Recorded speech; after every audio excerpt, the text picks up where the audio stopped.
you so much for agreeing to do this. Thank you for First having me. off, Yeah. you are in television Yes. and you just wrapped up the filming, production, selling of your documentary, She Wouldn't Take Off Her Boots, which coincided with the unveiling of the memorial in LeBauer Park in Greensboro. And I got to go to that unveiling, and it was just an amazing opportunity, first off, and it's gorgeous. And seeing all of you ladies together on the stage and how much passion you had for the project was really cool. And I want to talk a little bit about that first because I know nothing about the television industry, as most people probably wouldn't. How difficult, which I know very off the top, but how difficult was that to coordinate, especially having to have that monument kind of coincide and getting all these interviews from people that are kind of spread out a little bit of everywhere? Sure. So the production of the documentary took 3 years. Oh my gosh. So what we did was it like everything else, it's serendipity, Yeah. right? Yeah. So I'm friends with Victoria. I'm Yeah. friends with Sue Simmons and Marilyn Chandler, Yeah. and they decided, okay, we're gonna do this monument. Yeah. We have no money to do it. And someone said, call Jenny and have her do a video that we can show as we are going to solicit donations for the Yes. monument. Yeah. Great. Came over, started shooting. We put together a 3.5 minute video just to show Yeah. when Victoria was going to ask for money, people could see what it was about. Yeah. They already had the first large donor, so she made it into the video, and people were moved. Yeah. It's weird being the producer and knowing everything else. Like, the entire story, not just what ends up in the final production. Yeah. And so I was on a few of those calls where they were soliciting and people were Yeah. watching, Yeah. and people were texting me after going, I'm crying. Yeah. I'm moved. Yeah. And so that energy Yeah. prompted someone else to say, what if we did a full-length documentary on this? Yeah. And tell the And tell stories. the story of the creation of this monument, why Victoria felt that it was important, Yeah. and then we can weave in some of our local survivors. Yes. Yeah. And that was okay. Yeah. Okay, what is it going to take to do that? So we found a donor, and then we have all of this information. Yeah. We have all of these stories that are not going to make it into a 55-minute Yeah. documentary, Yeah. right? And so it was, okay, we can use all of these other stories to put at the monument site. So Yes. what started off as, a 3.5 minute video to raise money turned into this amazing Yeah. content Yeah. that you see people at the monument and they're clicking their phones with it to get Yeah. the extra content. Yeah. And it's wonderful and it's beautiful. Yeah. I love that idea, the QR codes there to be able to have so much more information and it be even more interactive. I think that that's really important because just staring at a sculpture, yes, you can take in its beauty and its baseline story and the name of it, but to really start to get more of those stories connected with it and have people understand the reality behind it is really cool. And the whole initiative that Greensboro was trying to push with that, the Holocaust remembrance and having people understand that this is history and this is exactly what happened, and to kind of fight some of those misconceptions, I think was amazing. And there was a huge push for that by is Kathy Manning tied to the grant for that project, or the women of the Shoah in general. I think that she had said a piece or two on that. I'm trying to remember her exact tie. Yeah, so she actually helped push it through and really advocate for it. Yeah, yeah. So there's two different bills going on right now that actually both have become law, which is great. So the Yeah. first one is in federal. So there's a federal push for Holocaust education, Yeah. and there's money behind that Holocaust Yes, education gotcha. program. So there's that. And then on a state level, there's actually the Giselle Abrams Holocaust education bill Mhm. that is just for North Carolina. Yeah, yeah. And so the North Carolina General Assembly actually put money towards the monument and towards the education Yeah. because of this bill. Yeah. So there's this great, wonderful push Yeah. recently Yeah. that we need to educate. And I think that part of it was because we have survivors that have already passed away, Yeah. that are no longer here. Mhm. And so to be able to say we're going to focus on Holocaust education, Yeah. because what we have learned, unfortunately through history, Yeah. is that Jews hatred among Jews is just the first step. Yeah. Because if you are able to scapegoat Mhm. against Jews, there's everybody else is fair game, Yes. right? Yep. You can have the Black community, you can Yep. have the Asian community, you can Yep. have the Latino community, Yeah. you can have any other minority, you can Yes. have the LGBTQ community. Yeah. If society is able to scapegoat against Jews, Yeah. they're able to scapegoat against everybody. Yeah. And so if you can stop it, if you can say we're not going to scapegoat, we're not going to be bigoted, we're not going to be prejudiced, and this is why, Yeah. then it's universal. Exactly. It's not Yeah. just, this isn't just about hatred among Jews. Yeah. This is hatred among any minority. This is Exactly. scapegoating against any minority. So Yeah. let's educate everybody now. Yeah, and I think that that's something that a lot of people don't understand about the Holocaust is it was not only Jews. It was alcoholics, mentally disabled, elderly, and any other ethnicity was put into the same camps. And I didn't even know that as a full-grown adult until a couple of years ago because it just kind of you don't want to talk about it, so you don't go too far into it. And I think that's an issue. I think that's an issue with most of the things that have gone on in history. If you don't talk about it, or any conversations that we're having now, if you don't talk about it, it becomes this shady, shadowy thing that you don't shed light on because you don't want to touch it too much, and then it's going to repeat itself. I think that that's terrible. You Absolutely. And have to talk about it. you have to. And to your point, 11 million people died. Yeah. Like 11 million Yeah. people died. Think about states that don't even have 11 million people in population. Exactly. Yeah. So 6 million were Jews, Yeah.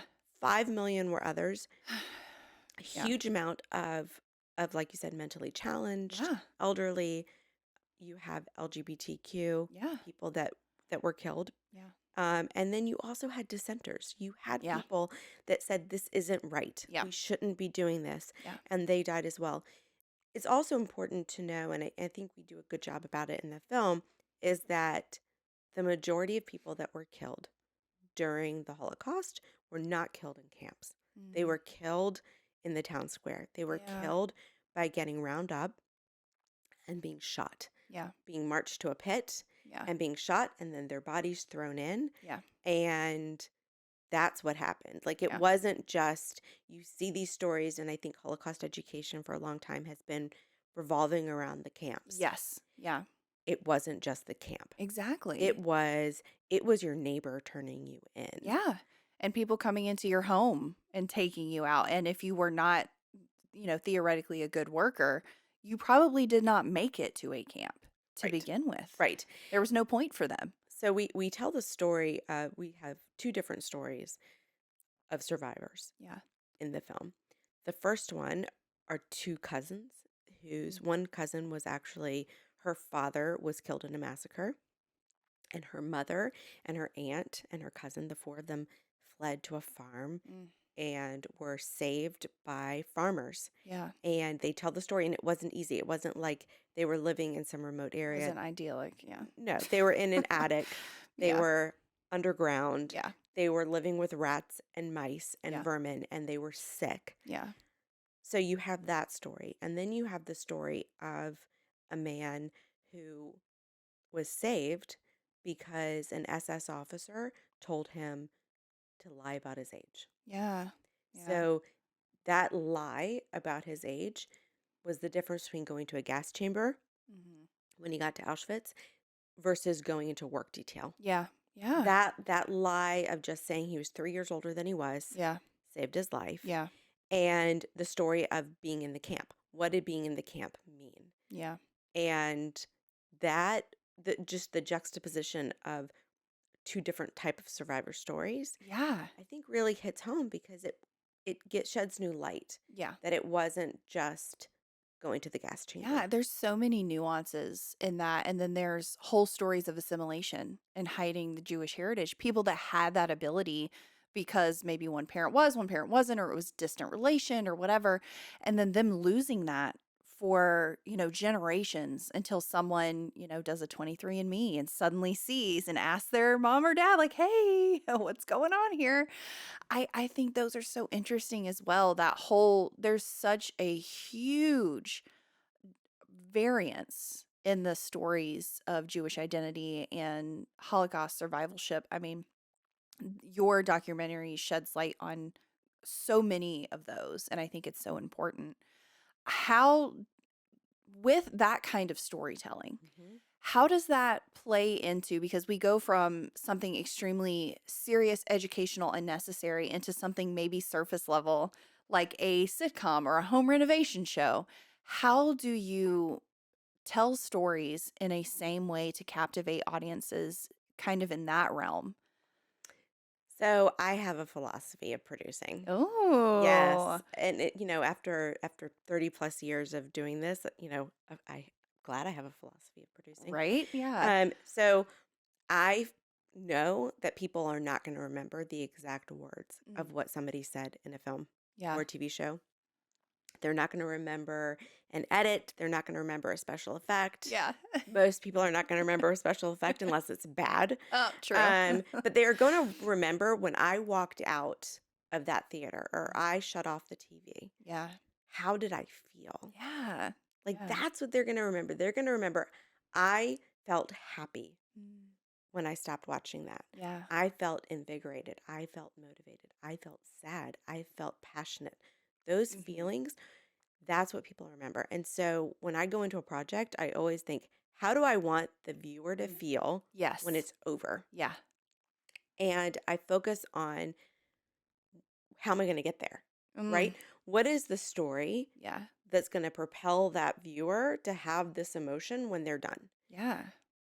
So that's the first part. The Yeah. second part is nobody cares about statistics. Okay?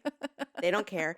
They care about the story. They care about the person. Yes. People like people. Yeah. You can put a flow chart up there. You can put statistical Yeah. analysis and data and all of that kind of stuff. And for the most part, people really aren't going to care about. They're not going to No. remember. Yeah. You know, but if you have somebody saying their story Mm, that reflects that statistical data, yes. that point that you want to get across, they're going to remember that story. Yeah. Your point will actually get made if you do it that way. If you have that emotion and you have that person Yes. telling that story, the viewer's going to remember. And Yeah. it's hopefully it will impact them. Yeah. Um, Yeah. I've done lots of different TV shows in my career. I've done news, I've done corporate TV, I've done advertisements, I've done a Christian talk show. Oh my gosh. So like you have all of these different genres and Yeah. different types of storytelling and different emotions that you want the viewer to have at the end, but it's all boils down to emotion and Yeah. people want to hear from people. Yeah. And I talk about that on here a lot. And that is kind of my goal. And the reason that I started this whole thing to begin with is to be able to have in person conversations and connect with another human being and have them tell part of their story.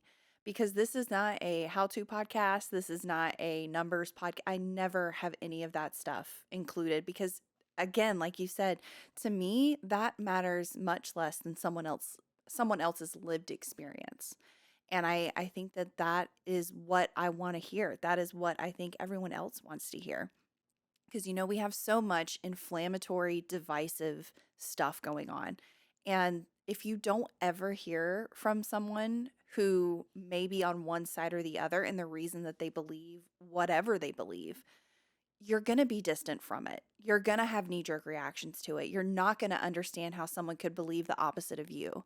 But once you start breaking down those barriers, and again, like I was saying before, shedding light on those shadowy topics, that is how you have true compassion for another human being.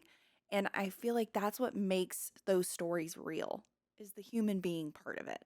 because data is so cold, and like, yeah, it can be necessary for certain things, but to your point, I mean, I want to talk to someone who is part of that statistic. I want to talk to someone who maybe got out of that statistical situation and is on the other side of it now, and how did they do that, and how do they feel, and how do they deal with being generalized by statistics. That's a whole nother topic. Yeah, it's when you have people Yeah. that learn to care about other people Hmm. that disagree with them, Yeah. it's huge. Yeah. It, it's huge, and I think for the film, Hmm. that's the point, Yeah. right? The point is you've got 12 million Jews in this world. We all know the story of the Holocaust. Yeah. We were impacted by it in some way, some fashion, our entire lives, Yeah. right? But you have billions of other people on the planet that don't have those stories. Exactly. And so how do you get somebody that doesn't know how to care? And I want to go back to the film, to the filming. You had asked earlier about what it was like to produce it. Yeah. The most important part, the most important lesson that I learned, because I've heard these stories before, we had days of Mm. interviews, of interviewing survivors. Yeah. And I have this crew that had never heard these stories before. Oh. And so we finish up, and I look back, like I always do, to make sure my crew doesn't have a question or they're just like, you forgot to ask this, or, Yeah. and I look back and they were all crying. Yeah. Yeah. And it was that moment of, oh, I need to have a break. We need to have a debrief with the crew. The crew has to be Yeah. taken care of with this. Yeah. They had never heard the stories. They were like, I didn't know that this happened. I didn't Mm. know.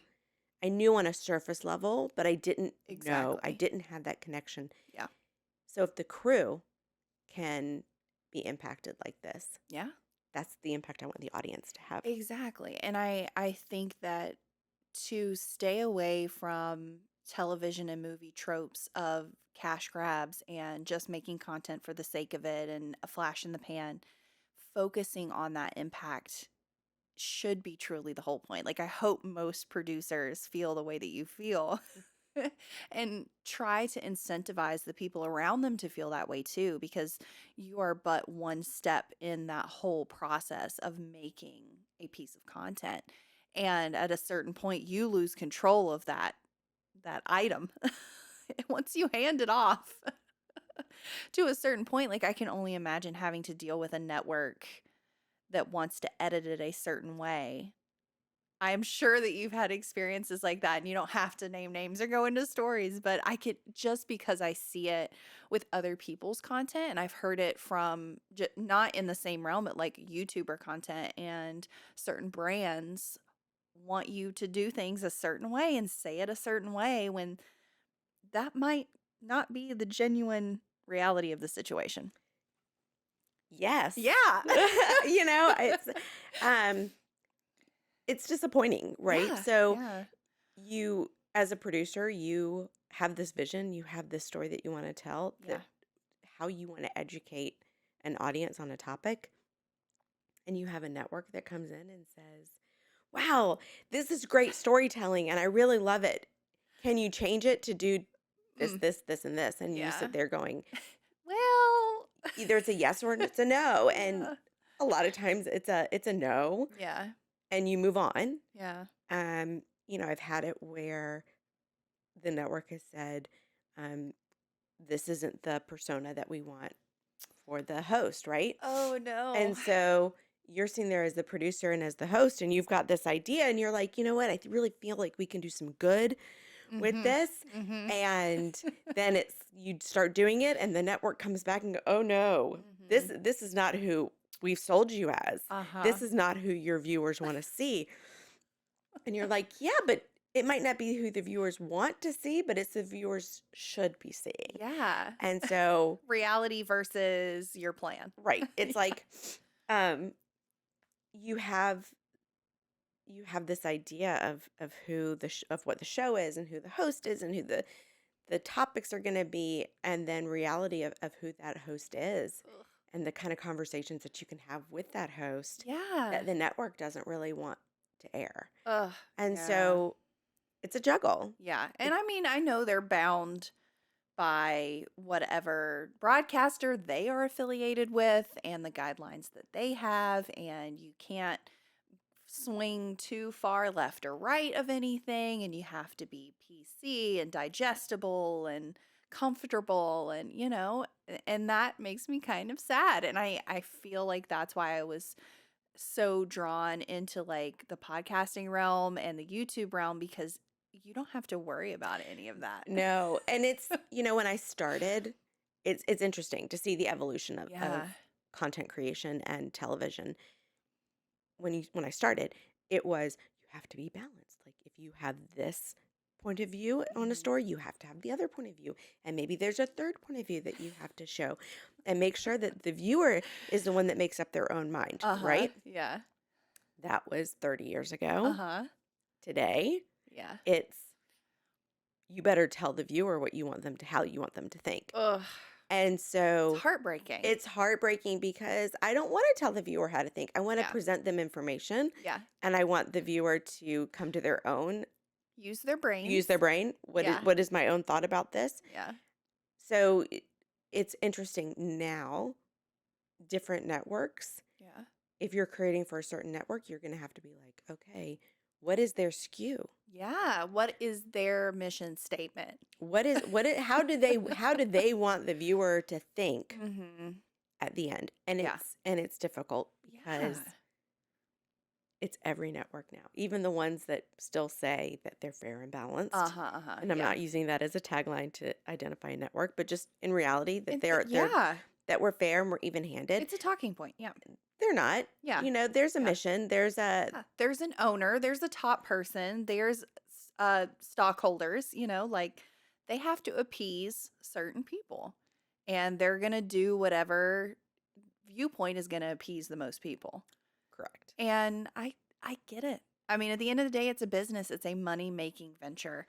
And that balance as a human being that is not beholden to any of those people, like I do this for fun.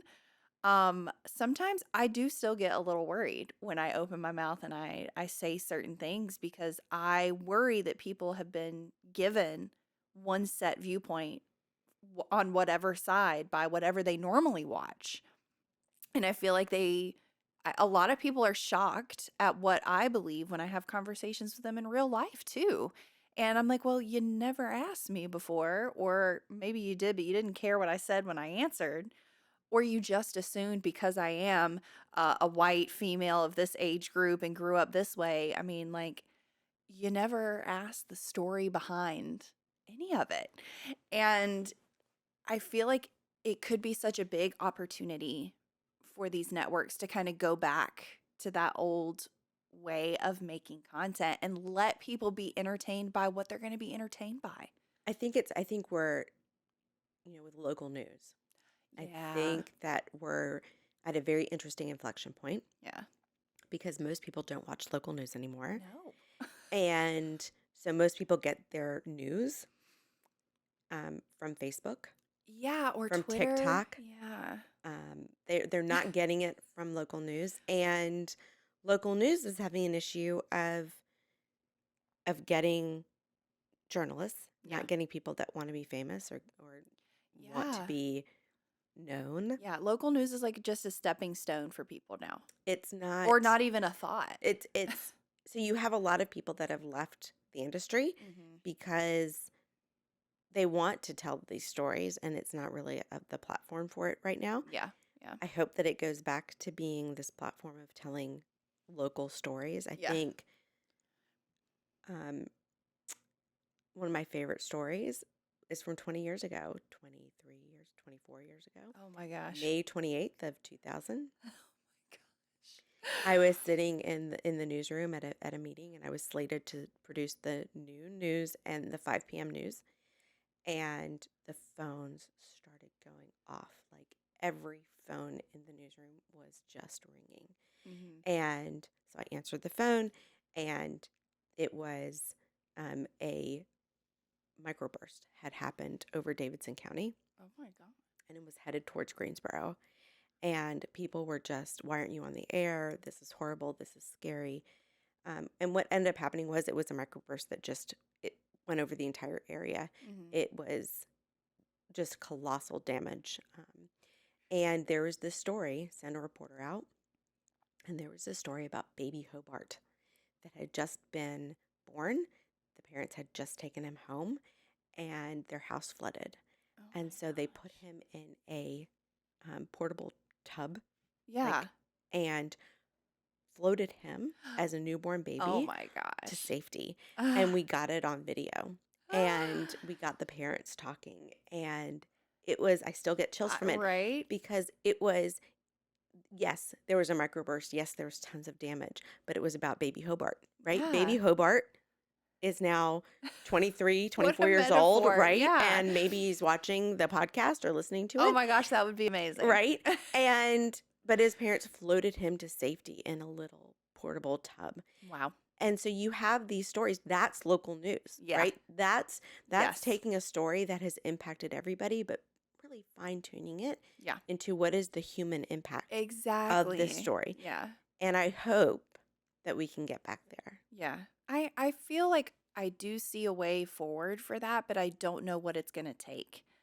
And I feel like it's going to take something bad, and I don't want that. Like I don't want an American Civil War again. You know what I mean? Like we forget in our history that we have been really blessed comparative to other countries with revolutions, with uprising, with coups, with like we have been so fortunate that our government has been our government for as long as it has been.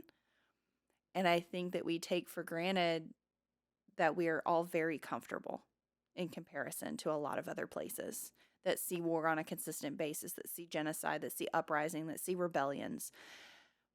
I don't want that to happen, obviously, but I feel like if we don't start finding the humanity in each other soon, that is where we are headed. And I feel like the only way to do that is to have those difficult conversations with people that disagree with us and to still care about them as human beings and not say that they are a terrible person because they might have one political belief that we don't agree with. And I feel like I'm starting to see that change in some of the people around me just because of the conversations that I'm having with them in the most kind, respectful, striving to understand way possible.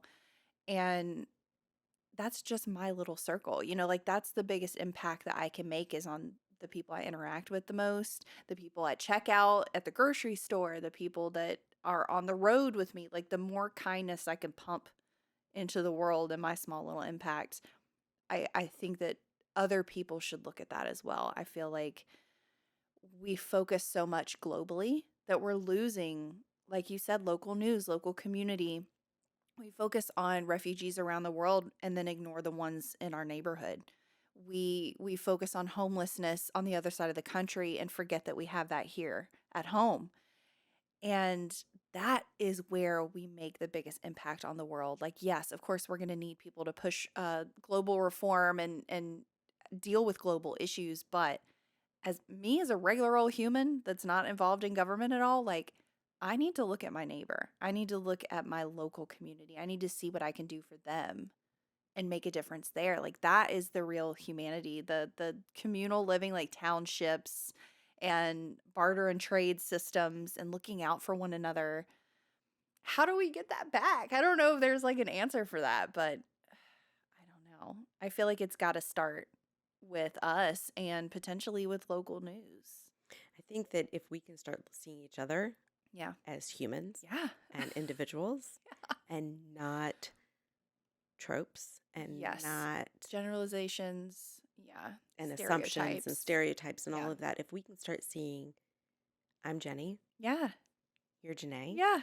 we have history, we have stories, we have reasons of why we are who we are right now, and Exactly. understanding that everybody has a story, that everybody Yes. has a path, and everybody has a reason for being Yeah. that is unique to them. Yeah. And we're not categorized as this white individual or this Jewish individual or this black Exactly. individual. Yeah. Like, you have to be part of a group. Mhm. No, I'm a Yeah. part of several different groups. Exactly. I am uniquely me, Yeah. and you are uniquely you, Yeah. and it's my job as a human being to understand what makes you unique. Yeah. I think that that is the mantle that we forget to pick up. Like, it is my job to see you as human. It's my job. It is not your job to provide me with proof as to why you're valid as a human. It is my job to cultivate that and give that to you. And hopefully it's reciprocated. If not, oh well, like that's how the world works. Yeah, and these are the stories that I love to tell. Yeah. I love I love to tell stories about human beings and why they are how they are. Yeah. I don't know how much time you have left, but Plenty. okay.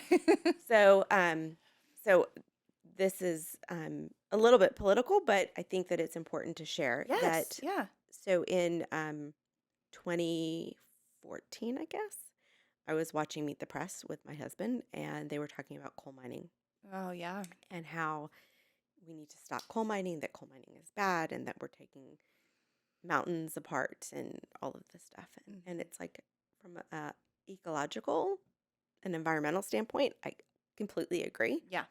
My problem with the statement was that you have entire societies built on coal mining, Yeah. right? You have human beings Yes. for generations that's all that they've done. That Yeah. their entire, like, the doctor is supported because of the coal miners. Yes. You have the grocery store, you have the general store, you Yep. have the teacher.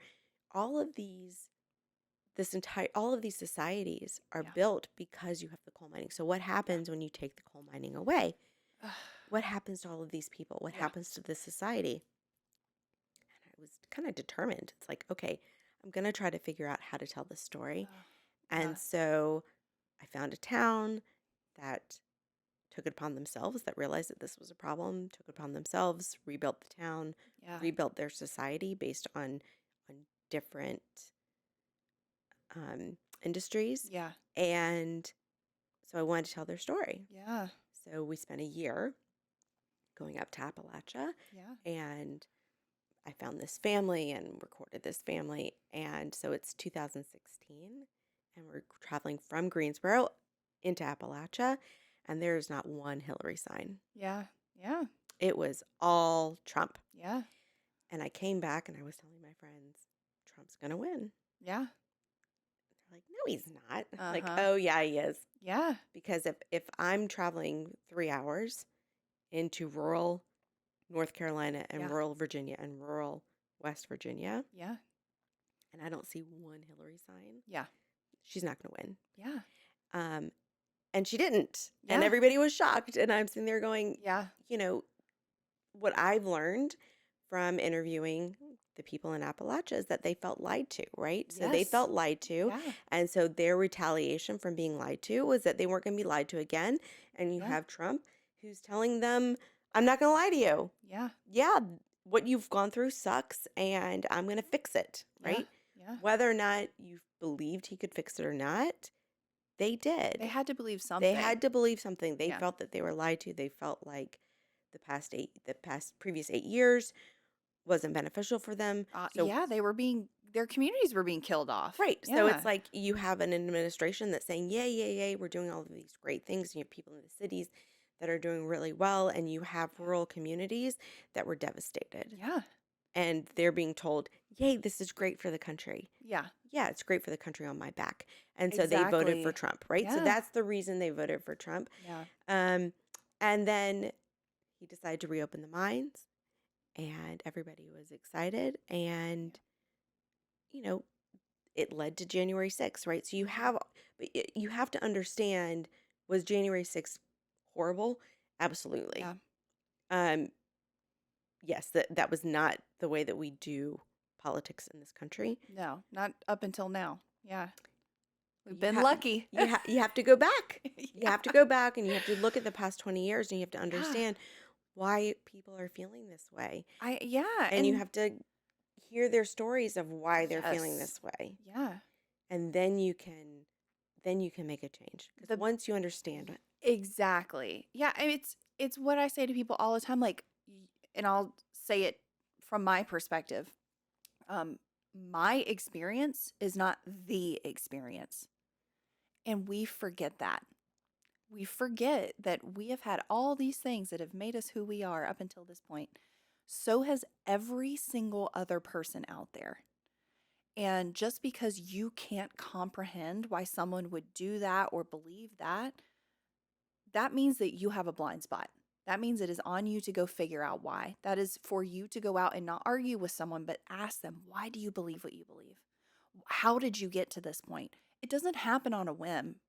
People don't do stuff like that for fun. I'm sure there are a lot of people on the internet that do it for fun, but to physically do something like that, there has to be something within you. There has to be a hurt within you to propel that. And rural communities are what still makes this country. And we've gotten very comfortable and we live in a convenience culture that rural Americans do not get to benefit from. And we see this, oh, well, why don't you just move? I hate when I hear people say that. Why don't you just move? Because they don't have the money to move, because there is nowhere to move, because they only have that skill set of that job that they have been working in for their whole life. They have a whole career. They maybe have been working at this since they were a teenager. And now you're telling them just to completely go into a new type of job and pick up their family and move to a place they can't afford. That is, it just makes no sense. So to cultivate not only compassion but a true understanding of other humans and their struggles and not assume what their struggles are. and when you make changes in society that Mm, impact rural America, mm, yeah. understand that you're making a small change for you and you're making a huge change for them. Huge. And when you're allocating funds and you're voting on things and you're allocating those funds, set aside funds to help those people. They're human beings. Yes. And Yeah. if you don't try to help them adjust, like Yeah. if you don't say, meet them where they are Yeah. and say, what do you need Yeah. to make this work? Yeah. This isn't coming back. Yeah. We as a society have said that we're not going to be doing this Yeah. skill anymore, this Yeah. job, this need, but how can I help you? Yeah. And letting them say, this is what I need, as opposed Mm. to dictating, okay, Mhm. we're not going to be coal miners anymore. And so Yeah. you need to shift your thought process and your Yeah. education to Yeah. this. Or this is how we're going to help you. This is how, no, because, you Yeah. know, we all know that Yeah. change does not happen when it's dictated. No. Change happens when it comes from someone else, when it comes from yourself. When you say Yes. internally, I want to change, Yeah. that's lasting change. Yeah. Dictated change causes rebellions. Yes. That's what we've seen throughout history. And if you don't want that to happen, don't do that. Right. No, dictated change never works. No, because it doesn't. Again, just continuing to circle back, it does not take into account the humanity of the situation. You are telling them, you are not enough for me to consider your thoughts and opinions. I know better than you because I've done X, Y, and Z. So you should let me help you. You're not smart enough to know how you should be helped. This is how you really need to be helped. This is what money I'm going to give towards you. I had my friend Mark on here and we had a great conversation about this.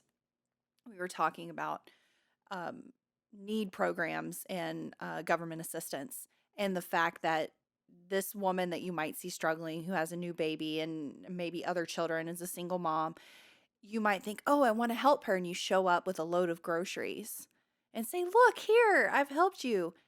She might say, my fridge is full. My pantry's full. Can you watch these children for, you know what I mean? Like, you didn't ask me how you can help. I don't need you to do that.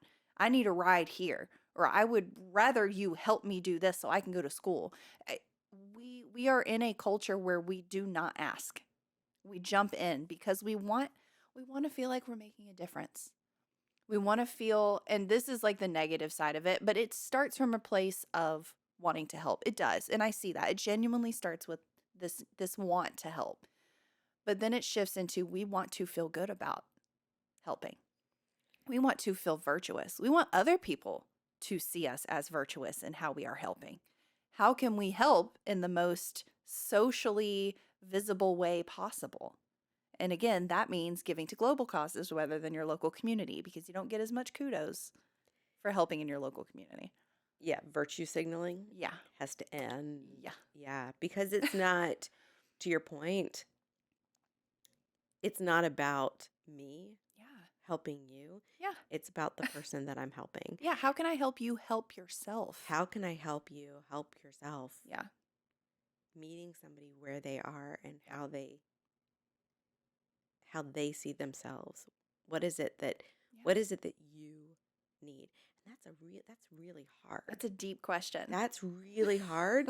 And I think that people don't really want to know the answer. Yeah, because it's probably going to involve more than money or food or housing Or one time. or one time. It's going to be like therapy, education, like the big stuff. It's, people go through rough times in their lives. Yeah. And I love the fact that we have government programs that are set to help people. Yeah. It's not the government's responsibility to help my neighbor. It's No, mine. it's mine. It is my responsibility. Yeah. If I see my neighbor struggling with something, it is my responsibility Yes. to go to my neighbor and say, I see that you're struggling and I'm here to help you. Yeah. What do you need? Yeah. And even larger than that, if you live in a community where everyone is struggling, there's an issue. And that's why I feel like community centers and local city governments are such a big deal and can make the most impact, because you can find out why. If you have open meetings and you get together with your community, you can legitimately find the reason. And it might be a multi-pronged reason that goes back generations that you cannot fix in 1 year or whatever your term is, or however long you're going to live in that community, but you can start. Because there is a core. And somewhere it's just, it might not be the easy fix. Most good fixes are not easy Exactly. fixes. Most good fixes Actual fixes, yeah. are really multi-pronged Yeah. and hard, and it takes Yeah. societal change. And Yeah. these are That's really difficult. great things that nobody really wants to talk about and nobody really wants to do, Yeah. Yeah. but it's important. Agreed. Yeah. It's totally important. Well, I hope that this conversation can spur someone listening to do something in their local community, whether it's a call for action, whether it's volunteering, whether it's literally just going and meeting your neighbor for the first time. Like, knock on their door, introduce yourself. You never know, even if they don't need help, creating that community and saying, hey, I'm going to look out for you, you look out for me. Getting back to real humanness and actual living in community instead of just having neighbors that you don't know their names, you've never met, you like might wave to on occasion, but if you scream for help in the middle of the night, are they going to come over? Are they going to say, oh, I wonder what that was? If your house is on fire, are they going to show up for you? Like that is what I'm hoping to create in the world, is like people really being people again. And I think that's what I want people when they finish watching one of my films. Yeah. I want them to feel connected Yeah. to the people in the film and the journey that the people went through. Yeah. And to realize that these stories are all around us. Yeah. You just have to be willing to sit down and find out. Exactly. Like listen to people when they talk. Like legitimately listen instead of just saying that you're listening or nodding along and then going about your day. I think that's really important, and that's why I love having conversations, and I'm Yay. so grateful that you came on to do that with me, and hopefully we can leave everybody with that feeling. And I hope that we've accomplished what both of us try to set out to accomplish, and people feel connected, touched, spurred into action, invigorated, knowing that you can actually make a change. You just have to start at home and spread out from there. But thank you so much again, Thank you Jenny. for I having me. appreciate you. Yeah, I appreciate you too. And I hope to talk again soon.